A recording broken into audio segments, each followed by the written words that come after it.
Welcome back to another episode of the Bear Trap on the Boom Bust channel, Bears podcast by a Bears fan. I'm your host Terry, and today, just talking some Bears, doing a wellness check, as we say, on the Chicago Bears fans.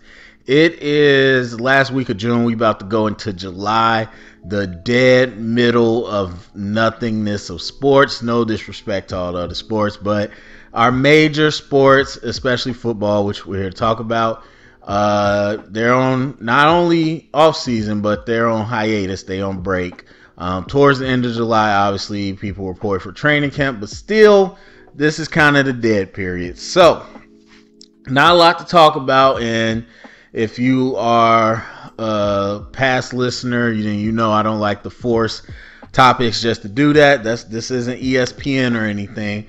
But I did want to just kind of, tap in real quick. Haven't talked Bears in a minute, and just want to give a space for all the Bears fans that I know are on this channel. So anyway, I feel like in the last week or so, I've really had time to kind of sit down and reflect. Like, if you are into the NBA, then obviously you've been following the lead up to the finals and all that with the Celtics. If you are a fan of the WNBA, you might be watching that, or you might just be listening to some of the stuff going on. And then just other things like that. But with the finals kind of ending and everything kind of calming down, it was a time to just kind of reflect. And for me personally, I wanted to kind of look back at the draft, and because I couldn't off the top of my head remember where everybody went. Not everybody, but some of the main people and some of the players that I really like. And so I was just doing a little bit of a recap, a little refresher, seeing kind of where some people are. And again, as I said during draft season, the next quote unquote milestone for me won't be until the preseason starts, because that's when we'll get depth charts and I'll see what rookies are starting or close to starting. So really, we got a lot of time before the next thing happens. Even with reps and stuff in training camp, I don't care too much about that. I think the depth charts will give us a good idea for most teams. Some teams be on BS with their depth charts, but most teams will get a good idea. But anyway, while refreshing myself, I just took some time to reflect on the off season and thinking about this upcoming season. And for me, it's really cool to sit back and look and think about where we were, because I talk about that often during draft season. Nobody remembers. None of the casual people remember. Most fans don't remember. A lot of media don't remember. But it's the people that do this that we always remember the conversations, because that is what makes you better at your job or your hobby, whatever it is. So I listened to some of those guys recap the draft, but already I could tell you people have forgotten the conversations that were leading up to the draft, because once you lead up to the draft, it's everything's on the table and everybody's got these wild ideas and everybody's got hope. I was listening to Brian Windhorst talk about the NBA draft that's coming up this week, and it's supposed to be kind of a weaker draft. Nobody really stands out. So they were just talking about all these different players, and I was just thinking, like, man, it always sounds like that before the draft. You could look back, you could think of any players back to, I forgot his name. Well, LaMarcus Aldridge, but it was Tyrus Thomas went to the Bulls. We ended up trading for, but that's just somebody I thought of. But it's a lot of people that didn't make it. It's a lot of players that became okay. It's players that became stars that were low draft picks. And that's just the nature of the game. But leading up to it, everybody has potential. So I was just thinking about this draft and, wondering what that'll look like down the line. But then that got me to thinking about, like, man, we got Caleb and it's real. Like, obviously we had no one pick. It was up to us to take him or not. But it's all said and done. The speculation was exhausting.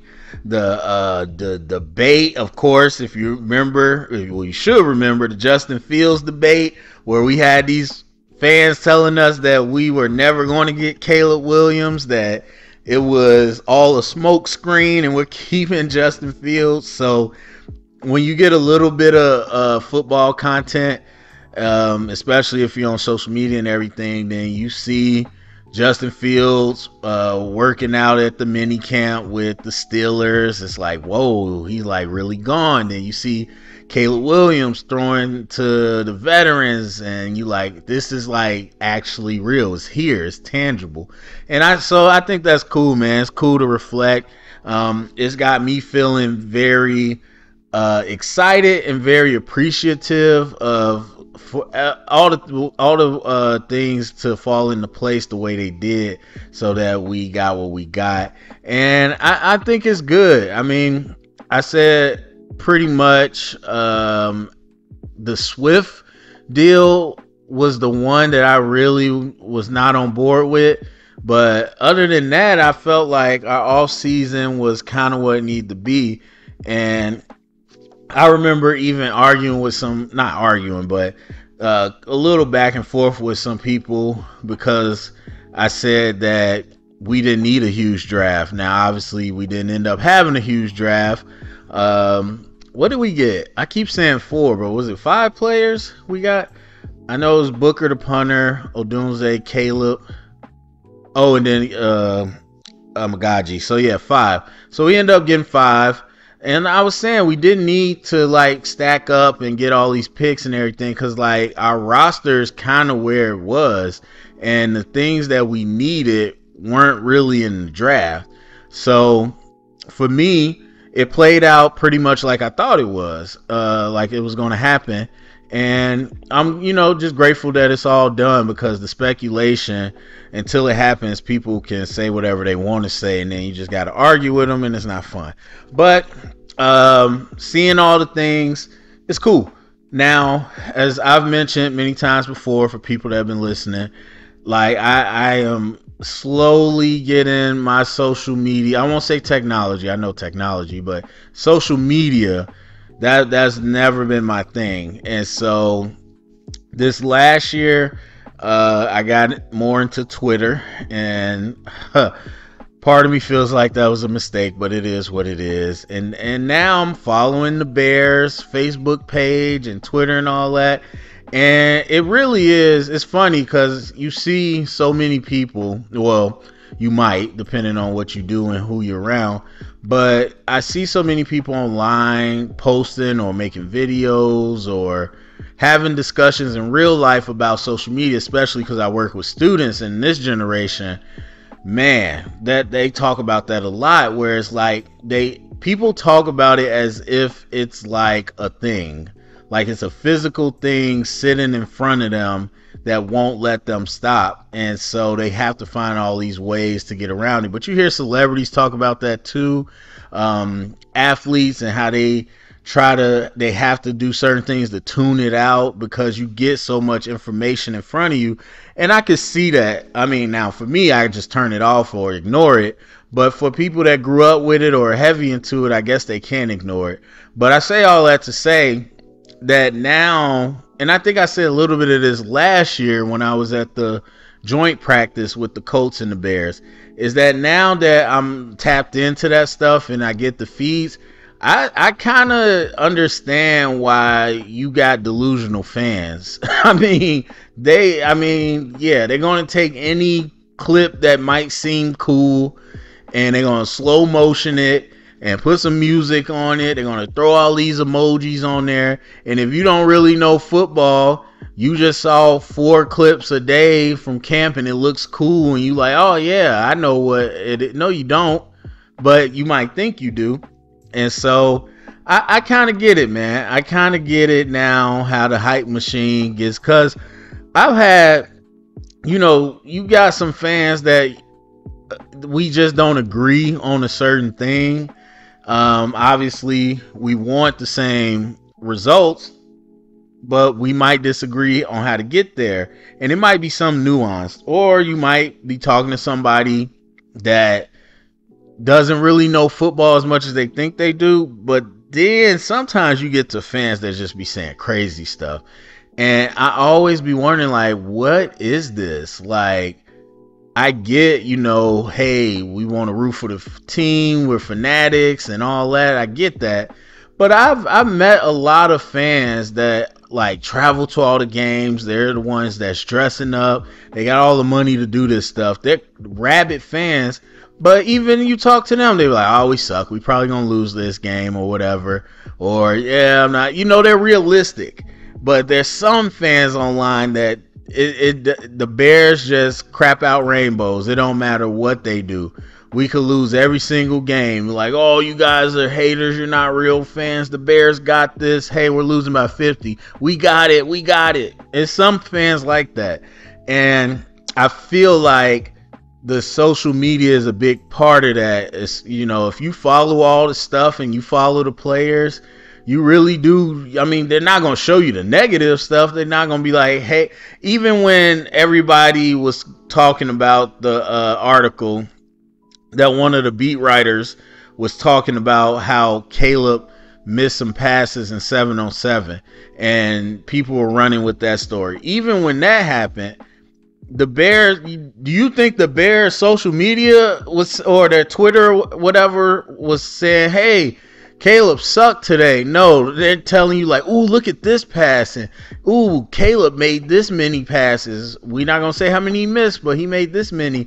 And it's just like, they're always going to give you the positive spin. So if that's all you consuming, then I guess I can see how some people get like that. But that stuff don't really matter, man. I hate that. That's the part I'm about to really not enjoy once we get to training camp. And as I said, I'm not going to talk too much about if something happens, like injury or whatever, obviously. But until we get depth charts and get in on the field for games, I'm not really worried about. Well, Hard Knocks is going to show up, so never mind. I will be talking about that. But I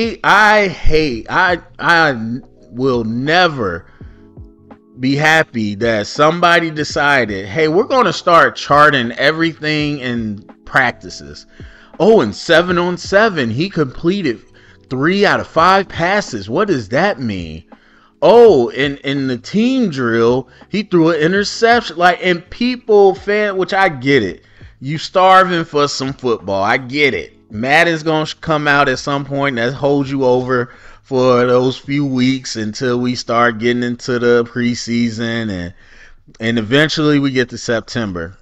But just because you starving for something don't mean you need to really make anything big out of stuff that don't matter. It's the same thing with Aaron Rodgers not going to training or the mini camp and people going nuts over it just because they ain't got nothing to talk about.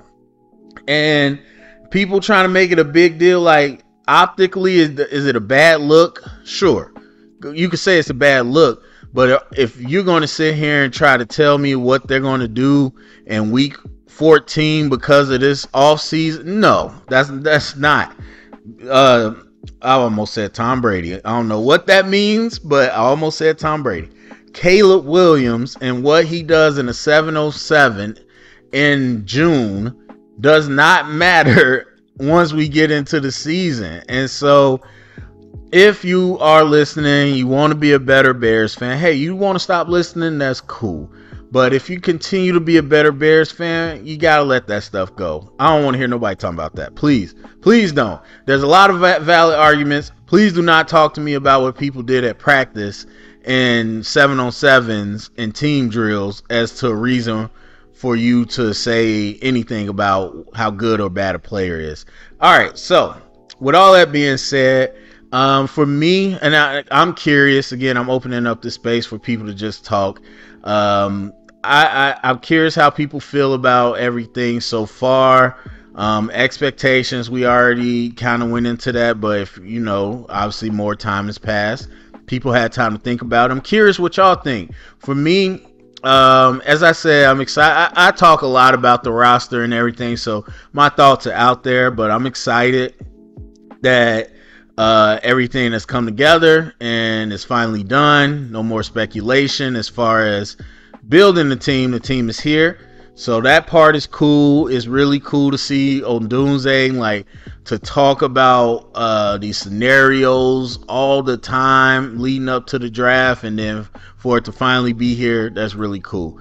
As far as what I'm feeling this off season, I'm feeling nervous because the Bears are everywhere, and I don't like it. And I think it might be PTSD from I forgot what year that was, but it was one of the Trestman years where we were just terrible. And you know, you watch ESPN. I think really it was just ESPN at the time. I don't think it was too many other big sports shows, but you watch that stuff and you hear about, you know, all these different things. But in that era, we weren't really hearing about the Bears too much. Like, people didn't bring that up. So then to hear people talking about us on national TV, it was not cool, bro. Like, it was not cool. And even these last few years, of course, you know, people talk about us as a bad team, but they don't spend time on us. Like, you're going to hear about the Cowboys. You're going to hear about the Lakers. You're going to hear about the Chiefs because they're winning.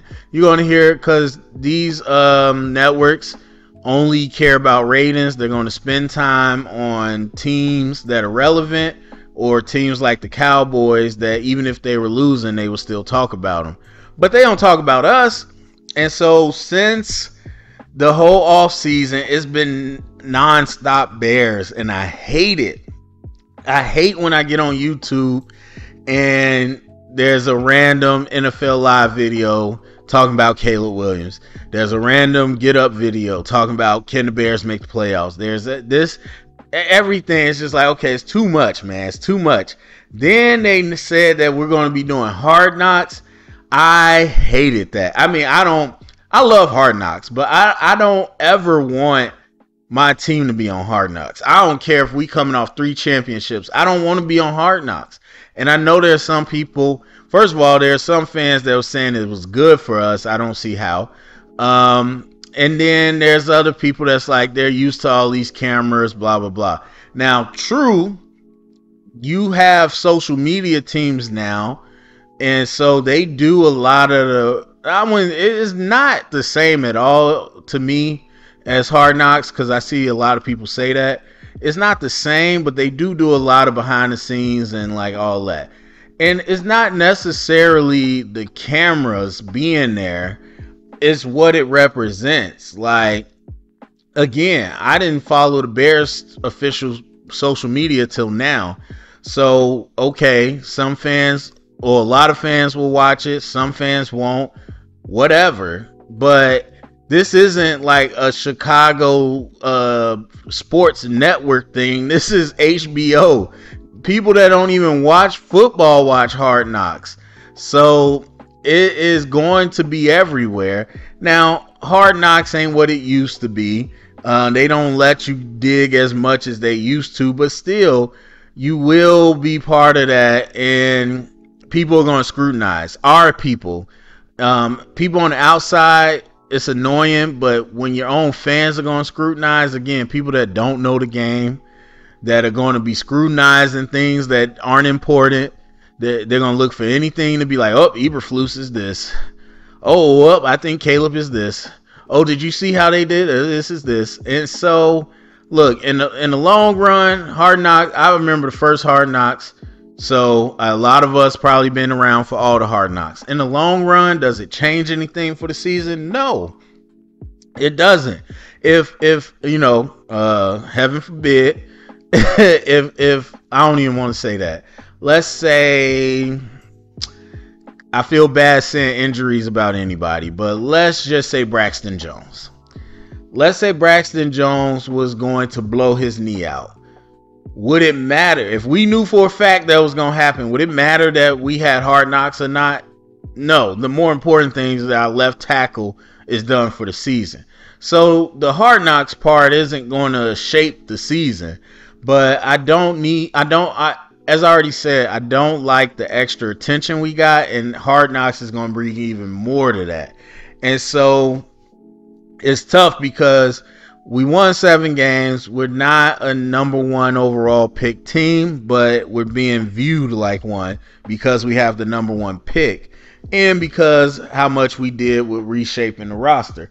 So again, for me, it's just the extra scrutiny and extra eyeballs and extra discussions.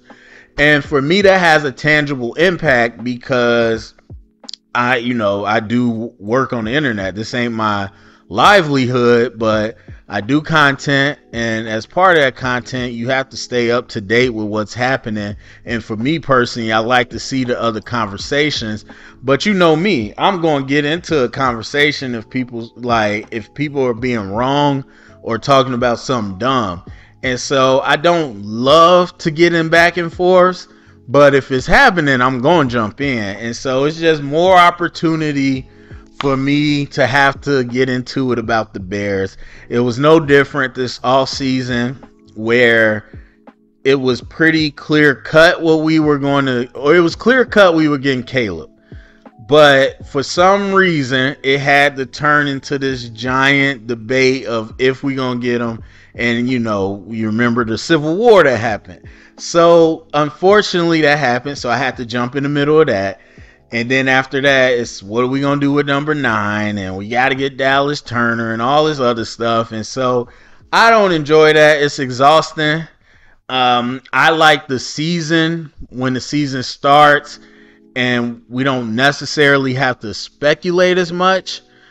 People will, but we get to look at the games. I get to pull up the actual film after the game and be like, no, look at this. Now, I've been doing that since I started the channel.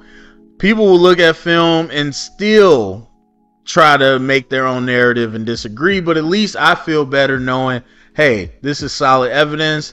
If you can't see it after that, whatever. Same way when we had Trubisky early on with Nagy, and I was like, hey, yeah, the offensive line is not good. And everybody's like, what are you talking about? We are ranked number 3 in PPF, and you don't know what you're talking about. And I'm like, look at this video. Here's the tape. The offensive line is not doing any favors. There's problems with Trubisky, but the offensive line is making it worse. Very same situation with Fields. But people fought against me. Again, most of y'all are old enough, and you should be, to remember when everybody swore up and down we had a great offensive line, and I was one of the only people like, no, we don't. And then ever since then, it's always been we have a terrible offensive line. So either way, for me overall, I don't like the extra attention that's coming from all sides of it. But at the end of the day, that's uncomfortable for me, and some other fans, I'm sure, but for the team, it won't really impact what we do. That's not important. What's important is we look at the roster. We have a defense that is mostly returning, and that was playing like a very solid unit. And then, yeah, I don't know if I say buyer to upgrade, to be honest. We'll see. We'll see how healthy he is. But so we're, for the most part, the same crew. I don't know that we really upgraded anywhere. So we're pretty much the same crew, but the crew is pretty good. And obviously Eberflus and that staff has that continuity. And then offense, we have a major facelift. 2 huge additions at the receiving core that we're excited to see how that works. I'm even excited to see how we utilize the 2 tight end sets, bringing in Everett.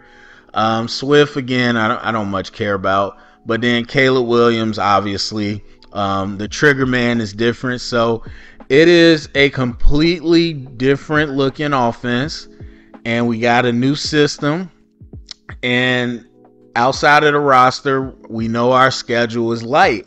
And it's nothing but winnable games. Nothing but winnable games throughout the whole season. I think, if I remember correctly, I might have closed it. I think we played the 49ers. Yeah, because we played NFC West. So the 49ers, to me, is the only game that pops out like, oh, crap. Probably not going to win that. But other than that, it's all winnable games. So those are the important parts. And so I think this is, I wouldn't say a make or break year, but it is going to be a defining year for the Bears. Obviously, Caleb is a rookie. He's not going nowhere. Nobody's going anywhere in terms of that. But this is going to be a defining year because it has lined up for us where we could get a rookie quarterback with immense talent, more than the quarterback we had before. We could put that money into other sources, which we have.